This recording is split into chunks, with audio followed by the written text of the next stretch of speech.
नमस्कार दोस्तों, आप सभी का स्वागत है मास्टर स्टोरी चैनल में। कहानी पसंद आए तो वीडियो को लाइक करें। चैनल पर पहली बार आए हैं तो सब्सक्राइब करके बेल आइकन घंटी प्रेस कर लें। माँ, कहाँ हो आप? देखो, बाहर पार्टी चल रही है और आप वहाँ कमरा बंद करके बैठी हैं। शकुंतला जी बोली, बेटा रहने दे, मैं यहीं ठीक हूँ। बहू और उसकी माँ को अच्छा नहीं लगेगा। वहाँ माँ बेटी के दोस्त भी अच्छे अच्छे घराने से आए हैं और मैं कहाँ गांव की गवार। अब मैं वहाँ गई तो कहीं बहू का मूड ऑफ ना हो जाए और उसके दोस्त सब उसका मजाक ना उड़ाए। संजय बोला, कैसी बातें कर रही हो माँ? कल से आप अपनी बहू के जन्मदिन की तैयारी में लगी हुई हो। घर सजाने से लेकर यहाँ तक कि केक सब अपने हाथों से अपनी बहू की पसंद का बनाया है। इतनी मेहनत की है आपने और अब आप बोल रही हैं कि आपको जाना नहीं है। अब मैं आपकी एक नहीं सुनूंगा, वरना मैं भी नहीं जाऊंगा। अच्छा ठीक है, बड़ा हो गया पर बच्चों की तरह जिद करनी नहीं छोड़ी अभी तक। संजय ने माँ का हाथ पकड़ा और बाहर ले गया कि तभी उसके फ़ोन की घंटी बजी तो वह बोला, माँ आप चलिए, मैं अभी आता हूँ, बॉस का फ़ोन है। इतना कहकर वह फ़ोन से बात करने चला गया। उधर शकुंतला जी पार्टी में पहुंची तो उनको वहां देखकर बहू और उसकी माँ की त्योरियां चढ़ गई। बहन जी, आपसे कहा था ना मैंने कि आज आप अंदर ही रहना। अरे मेरी बेटी का जन्मदिन है, आज के दिन तो आप अपनी ये मनहूस शक्ल लेकर उसके सामने ना आती। सुजाता की माँ तमतमाते हुए बोली, बहन जी, मैं तो बहू को यह अपने हाथों से बना केक और यह तोहफा देकर आशीर्वाद देने आई हूँ, उसके बाद चली जाऊंगी। शकुंतला जी नम आँखों से बोली, क्या तोहफा लाई है? यह घटिया सा केक और यह 150 रुपये का सलवार कमीज। अरे मेरी बेटी इस घर की नौकरानी नहीं है जो वैसे कपड़े पहनेगी। उसकी एक एक चीज़ ब्रांडेड होती है, समझी आप? इतना कहकर सुजाता की माँ ने केक और वह सलवार कमीज, जिसे शकुंतला जी इतने प्यार से अपनी बहू के लिए खरीद कर लाई थी, दरवाजे के बाहर फेंक दिया और हाथ पकड़कर वहां से उन्हें ले जाने के लिए कहने लगी। लेकिन संजय ने आकर उनका हाथ पकड़ लिया तो अपने दामाद को देखकर उन्होंने झट से शकुंतला जी का हाथ छोड़ दिया। संजय बोला, आपकी हिम्मत कैसे हुई मेरे ही घर में आकर मेरी माँ के साथ ऐसा करने की? आप होती कौन है मेरी माँ को यहाँ से जाने के लिए बोलने वाली? यह उनका घर है, वह जहाँ चाहे वहाँ आए जाए, और अगर कोई जाएगा तो वह आप होंगी। अगर इतनी ही बेइज्जती का डर है तो आप अपने दोस्तों और अपनी बेटी को लेकर यहाँ से जा सकती हैं। संजय, यह तुम मम्मी से कैसे बात कर रहे हो? सुजाता ने अपने पति को आंखें दिखाते हुए कहा। संजय ने खींचकर एक तमाचा अपनी पत्नी के गाल पर जड़ा और बोला, शर्म नहीं आती मेरी माँ का सबके सामने अपमान करवाते हुए, जिन्होंने 2 दिन से तुम्हारा जन्मदिन की तैयारी करने में ना अपना दुख देखा ना दर्द की परवाह की। यहाँ तक कि तुम्हारे लिए उन्होंने, नहीं बेटा रहने दे, आगे मत बोलना, तुझे मेरी कसम, शकुंतला जी ने कहा। संजय अपनी सास का हाथ पकड़कर घर से बाहर करते हुए बोला, अब बस बहुत हो गया, आप अपनी बेटी की माँ बन कर रहिए, मेरे घर की मालकी नहीं। और आज के बाद इस घर में कदम रखने की हिम्मत मत रखना, क्योंकि अगर अब तू माँ बेटी के कारण मेरी माँ की आंखों में एक भी आंसू आया तो मैं तुम दोनों को बर्दाश्त नहीं करूँगा। और अगर आपकी बेटी भी आपके साथ जाना चाहती है तो वह भी शौक से जाए, मैं अपनी माँ का ख्याल रख लूँगा। इतना कहकर संजय अपनी माँ को अंदर ले गया और उनकी गोद में सर रखकर नम आँखों से बोला, माँ आप ही बताओ मैं क्या करूँ? सुजाता के लिए मैं आपको कैसे छोड़ दूँ? वह क्यों मेरे जज्बातों को समझने की कोशिश नहीं करती है? संजय रोते रोते अतीत में बहता चला गया। समझ में नहीं आता, मैं जब भी माँ से मिलने की बात करता हूँ तुम्हारा पारा इतना क्यों चढ़ जाता है? अपनी माँ से मिलना होता है या उन्हें यहाँ बुलाना होता है तब तो तुम्हारे चेहरे पर एक अनोखी खुशी होती है, फिर दूसरों के लिए वही खुशी तुम क्यों नहीं सोचती हो? सोचो, हमारी शादी को 2 साल हो गए हैं। तुम गिन के 2 महीने भी माँ के साथ नहीं रही हो, और जब मैं जाने की बात करता हूँ तो मुंह फुलाकर बैठ जाती हो। खुद सास के लिए अच्छा नहीं करोगी और आगे चलकर उम्मीद करोगी कि सास तुम्हारे लिए सब कुछ करे, तो कैसे होगा। बार बार समझा रहा हूँ, अपने व्यवहार में बदलाव लाओ, वरना एक दिन बहुत पछताओगी। संजय अपनी पत्नी सुजाता से कहता है। सुजाता बोली, देखो तो जरा, माँ के लिए कुछ कह दिया तो कैसे मिर्च जैसी आपको लगी। अरे एक आपकी ही माँ नहीं है दुनिया में जिसकी इतनी चिंता करते हैं। माँ को छोड़कर कभी बीवी के बारे में सोचा ही नहीं, क्योंकि बीवी तो बस सेवा करने के लिए लाए हो, और कहते हो कि मैं बार बार मना करती हूँ, फिर भी आप बाज नहीं आते, और हर 3-4 महीने में अपनी माँ से मिलने की बात करते हैं। अरे अगर अपनी माँ के पल्लू से ही बंधे रहना था तो क्यों की मुझसे शादी। मैं सोची थी लड़का नौकरी करता है, शहर में रहता है, तो मैं गांव की झंझटों से दूर रहूंगी, पर नहीं, यहाँ तो माँ का बेटा ही बनकर रहना आपको पसंद है। मेरे भी तो भाई भाभी हैं, वो तो 1-2 साल पर आते हैं, और तो और मेरी भाभी आते ही कुछ घंटे में अपने मायके चली जाती है, और अगले दिन मेरे भाई को भी वहीं बुला लेती है। संजय हंसकर बोलता है, हे भगवान, कैसी ना समझ औरत हो तुम, खुद ही ऐसा बातें कह रही हो। उसके बाद भी अपने ससुराल जाने से ना नुकुर करती हो। कभी अपनी माँ से पूछकर देखा है कि उसके माँ पर क्या बीतती होगी। खैर रहने दो, तुम्हारी माँ क्या ही बोलेगी। तुम्हारी माँ की तुम्हारी भाभी से बनती कहाँ है। तुमने खुद कहा था कि जब तक तुम्हारे भाई भाभी साथ रहते हैं तुम्हारी माँ एक पैसा खर्च नहीं करती है, उल्टा तुम्हारे भाई भाभी से ही खर्च करवाती है। पर मेरे घर में तो ऐसी स्थिति नहीं है। फिर तुम मेरी माँ के साथ क्यों नहीं रहना चाहती हो। ये बात मेरी समझ से परे है। मेरी एक बात मानोगी, मैं कह रहा हूँ, इन सब मामलों में तुम अपनी माँ से सलाह मत लिया करो। ऐसा ना हो कि रिश्ते सुलझाने की जगह और उलझ जाए। उलझे हुए रिश्तों को सुलझाना बहुत मुश्किल हो जाता है। रिश्ते ठीक तो हो जाते हैं, पर कहीं ना कहीं मन में एक गांठ रह जाती है।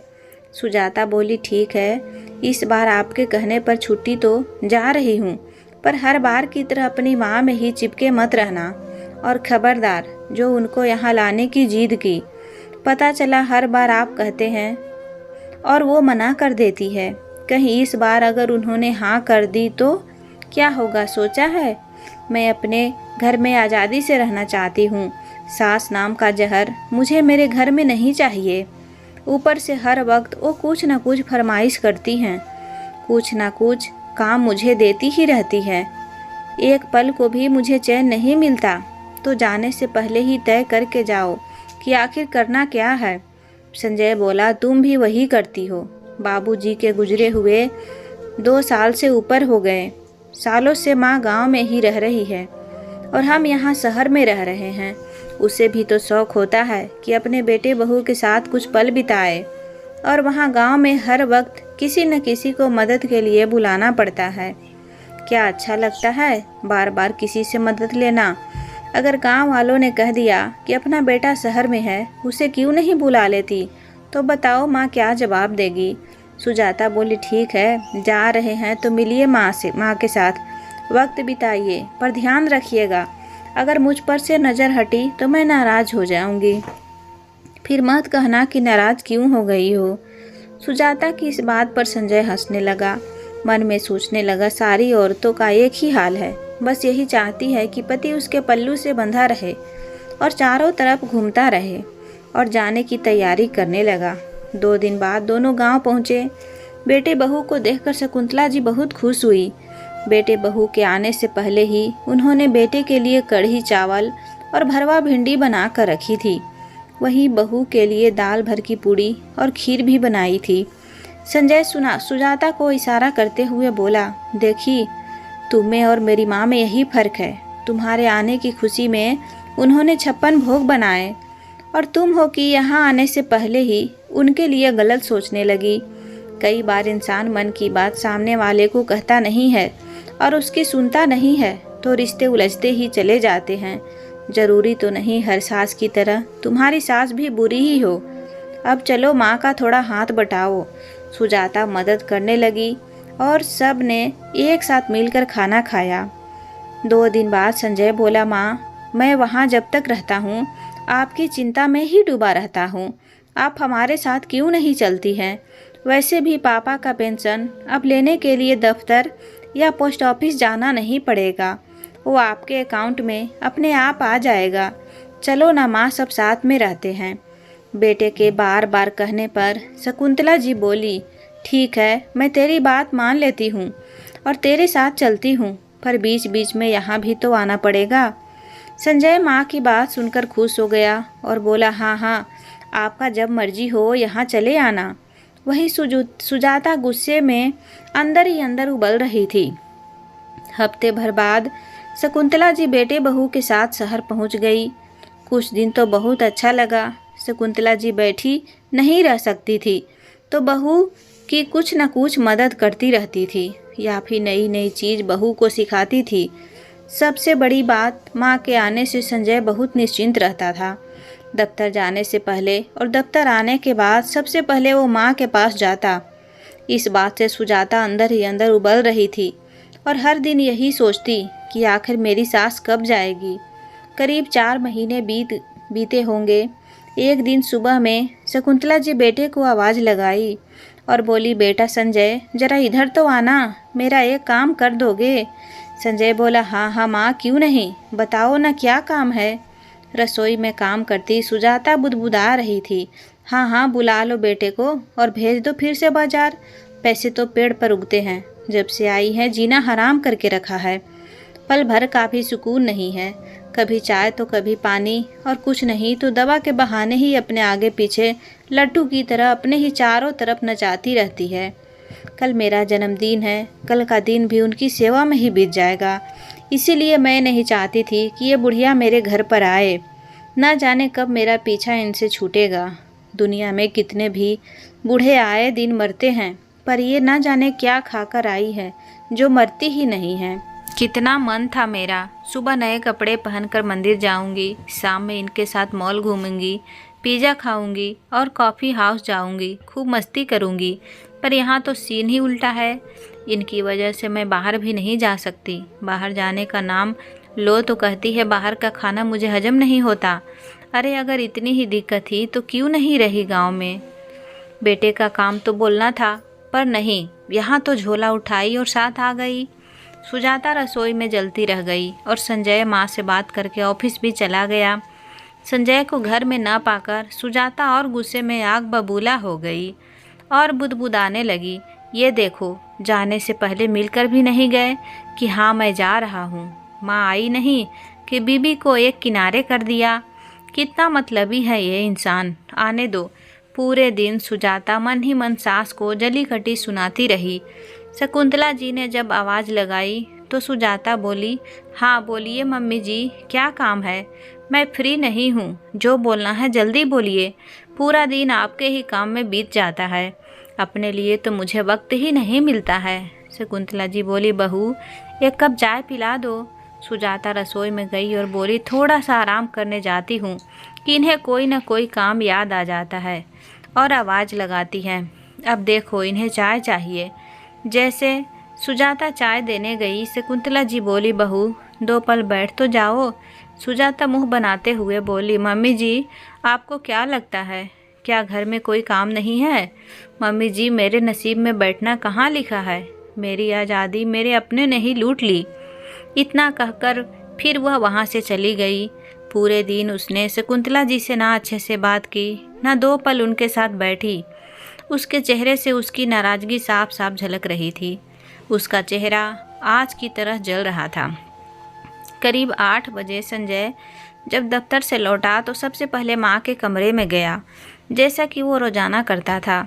इस बात से सुजाता और नाराज़ हो गई और खाने के टेबल पर भी वो संजय से बात नहीं कर रही थी। जब भी वो कुछ कहता उसका उल्टा जवाब देती। खाना खाकर सब अपने कमरे में चले गए तो शकुंतला जी ने सुजाता को आवाज़ लगाई। सुजाता धीरे से बोली, अब इनको क्या चाहिए? पूरे दिन थककर चैन नहीं मिला, जो बिस्तर पर आते ही आवाज़ लगा दी। इसीलिए कहती थी कि इन्हें चुपचाप वहीं गांव में रहने दो, पर तुमने मेरी एक नहीं सुनी। कमरे में आकर सुजाता झलाते हुए बोली, क्या है मम्मी जी, एक पल तो आराम से बैठने दीजिए। जैसे ही बिस्तर पर जाती हूँ आप आवाज़ लगा देती हैं। अब तो खाना भी खा ली है, अब क्या चाहिए। शकुंतला जी बोली, बहू कल तुम्हारा जन्मदिन है ना। हाँ है, लेकिन मैं पहले ही कह देना चाहती हूँ कि आप आज रात अपने कमरे में ही रहिएगा। इतना कहकर वह शकुंतला जी की बात सुने बिना ही अपने कमरे में चली गई थी। शकुंतला जी दरवाज़ा खटखटाने की आवाज़ से अपने ख्यालों से बाहर आई। सुजाता वही सूट लेकर शकुंतला जी के पास आई और माफ़ी मांगते हुए बोली, मम्मी जी मुझे माफ़ कर दीजिए, मैंने अपनी माँ के कहने पर आपका अपमान किया। मैं वादा करती हूँ मैं आज के बाद आपको कोई दुख तकलीफ़ नहीं दूंगी। इतना कहकर सुजाता फूट फूट कर रोने लगी तो शकुंतला जी की भी आंखें भर आई और वह बोली, संजय से कहकर तुम्हारी पसंद का सूट मंगवाई थी, लेकिन मुझे नहीं पता था कि तुम यह सब नहीं पहनोगी। सुजाता बोली, नहीं मम्मी जी, आपने इतने प्यार से मंगवाया है तो भला मैं क्यों नहीं पहनूंगी। शकुंतला जी बोली, सच बोल रही हो ना बहू। हाँ मम्मी जी, ठीक है, फिर कल सुबह मंदिर जाने से पहले इसे पहन लेना। कल संजय की छुट्टी तो नहीं होगी, फिर भी कल रात का खाना तुम लोग बाहर खा लेना। और हाँ, तुम्हें कॉफ़ी पसंद है ना, तो कॉफ़ी भी पी लेना। घर की चिंता मत करो, जो छोटे मोटे काम होंगे मैं देख लूँगी, और मेरे लिए खाना भी बनाने की ज़रूरत नहीं है। एक आदमी का खाना तो मैं बना ही सकती हूँ, गांव में खुद ही तो बनाया करती थी। तो कल का दिन तुम्हारा है, खुश रहो और एंजॉय करो। इतना कहकर उन्होंने बहू के हाथ में पैकेट थमा दिया। सुजाता की नज़रें शर्म से ज़मीन में गड़ी जा रही थी और वह सोच रही थी कि मैं उनके लिए कितना भला बुरा सोच रही थी और बोली भी थी, और ये है कि मेरे बारे में सोच रही हैं। सुजाता की आंखें भर आई और वो बोली, मम्मी जी आपको कैसे पता कि कल मुझे नए कपड़े पहनकर मंदिर जाना है। शकुंतला जी बोली, बहू तुम भी ना बहुत भुलक्कड़ हो। हर साल आज के दिन मंदिर से आने पर ही तो तुम मुझे फ़ोन करती थी, फिर मैं तुम्हारा जन्मदिन कैसे भूल सकती हूँ। सुजाता मुस्कुराई और उनका आशीर्वाद ली तो वो बोली, बहू एक बात बोलूँ, तुम पहले जैसी थी वैसी ही अच्छी थी, और मेरी वजह से परेशान मत हुआ करो। यहाँ आने पर लगा कि घर क्या होता है, वरना वहाँ मैं अकेली दीवारें से बातें करती थी। तुम्हारे साथ बात करने के लिए और तुम्हें अपने आसपास रखने के लिए मैं तुमसे कुछ न कुछ कहती रहती हूँ या चाय मंगवाती हूँ, वरना वहाँ तो अकेली बनाती थी और अकेली ही पीती थी। सुजाता हाँ में सर हिलाकर चली गई और रसोई में जाकर अपनी माँ को खुश होकर सारी बात बताई। उसकी माँ बोली, ज़्यादा खुश होने की ज़रूरत नहीं है, ये जानबूझकर तुम्हारी सास तुम्हें उपहार देकर तुम्हें अपने कब्जे में लेना चाहती है। तुम उनके झांसे में मत आना। जितनी जल्दी हो सके घर की संपत्ति के कागजातों पर उनके दस्तखत ले लो, और जो भी जेवर हैं पहले फुसला कर ले लो और उन्हें अपने घर से दफा करो। मैं पहले भी तुम्हें समझा चुकी हूँ, पर तुम दोनों पति पत्नी मानते नहीं और उन्हें गांव से अपने घर ले आए। उनकी वजह से मैं कहीं नहीं आ पाती हूँ। सुजाता बोली, नहीं मम्मी, मुझे नहीं लगता कि आप जो कह रही हैं वो सही है। मम्मी जी मुझसे नफ़रत नहीं करती है, बस वो अकेली है तो मेरे साथ कुछ वक्त बिताना चाहती है। जब भाभी नहीं होती है तो आपको कितना अकेलापन महसूस होता है, ये भी तो सोचिए कि मम्मी जी को भी तो वैसा ही लगता होगा। आपके साथ तो कम से कम पापा हैं, पर मम्मी जी तो। सुजाता की माँ बोली, बस बस अब ये साह चालीसा मुझे मत सुनाओ, जो करना है करो, बाद में मेरे पास रोने मत आना। सुजाता बोली, नहीं आऊँगी मम्मी, वो मेरी गलती थी जो मैं आपको छोटी छोटी बातें बताती थी, पर आपने मुझे कभी सही सलाह नहीं दी। सच कहती थी मेरी सास, रिश्तों में तालमेल होना चाहिए, और सास और बहू की बात मन नहीं रह जाती है तो रिश्ते उलझ जाते हैं। अब मेरे मन में जो भी होगा मैं मम्मी जी के सामने बात करूँगी, कम से कम मन में उलझन तो नहीं रहेगी। ठीक है, आप अपना ख्याल रखिएगा और अपनी बहू के साथ अच्छा रिश्ता बनाने की कोशिश कीजिए, वही आपके बुढ़ापे के लिए अच्छा है। रखती हूँ। इतना कहकर उसने फ़ोन रख दिया। कमरे के बाहर खड़ा संजय माँ बेटी की बातें सुना और चुपचाप वहाँ से अपने कमरे में चला गया। जैसे ही सुजाता पैकेट लेकर पति के सामने आई और दिखाई तो वो बोला, माँ ने मुझे सुबह इसके लिए ही बुलाया था। और तो और मुझे पैसे देकर बोली, मेरे पैसे से मेरी बहू के लिए उपहार लाना। मैं कितना मना करता रहा पर वो एक नहीं मानी। बोली, अपने पैसे से लाना हो तो अलग लाना, मेरे पैसों से मेरी बहू के लिए ला दो। माँ के मन में तुम्हारे लिए कितना प्रेम है।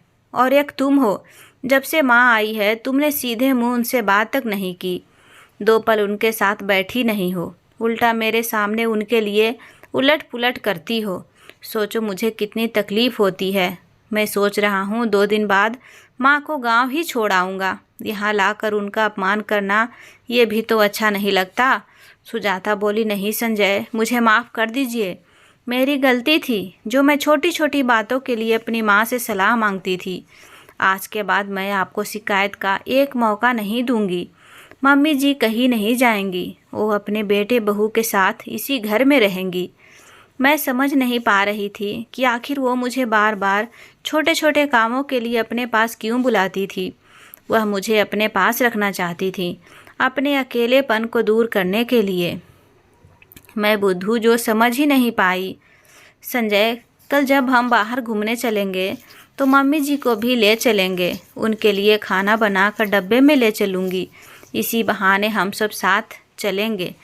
संजय हैरानी से सुजाता की तरफ देखकर बोला, चलो अच्छा है, तुम्हें रिश्तों की पहचान तो हुई, वरना मैं सोच रहा था आखिर बुढ़ापे में मेरी माँ का क्या होगा। अच्छा हुआ तुम दोनों ने अपने मन की बात एक दूसरे से साझा कर ली, कम से कम अब रिश्तों के धागे तो नहीं उलझेंगे। सुजाता बोली, मेरी और मेरी सास की जोड़ी नंबर 1 पर रहेगी और ये रिश्ता इतना मजबूत होगा कि किसी के तोड़ने से नहीं टूटेगा। आज मुझे बहुत अच्छी नींद आएगी। कल सुबह सुबह मम्मी जी का आशीर्वाद लेकर मंदिर जाऊंगी और पूरा दिन उनके साथ बिताऊंगी। इतना कहकर सुजाता मुस्कुराती हुई लेट गई और संजय भी अपनी माँ के बुढ़ापे के लिए निश्चिंत हो गया और सोचा कि चलो अंत भला तो सब भला, कम से कम रोज़ रोज़ की चिक चिक से तो बचा। घर की बहू अगर सुधर जाए तो एक आदमी के लिए बाहर का काम करना कितना आसान हो जाता है। यह औरतें नहीं समझेंगे। अरे माँ बाप को उनके बच्चे नहीं आराम देंगे तो कौन आराम देगा, वरना कल को हमारी औलाद भी हमारे साथ ऐसा ही करेगी। लेकिन मैं तो बच गया। तो दोस्तों, उम्मीद करती हूँ आपको ये कहानी पसंद आई होगी। कहानी पसंद आए तो वीडियो को लाइक करें, चैनल पर पहली बार आएँ तो सब्सक्राइब करके बेल आइकन घंटी प्रेस कर लें।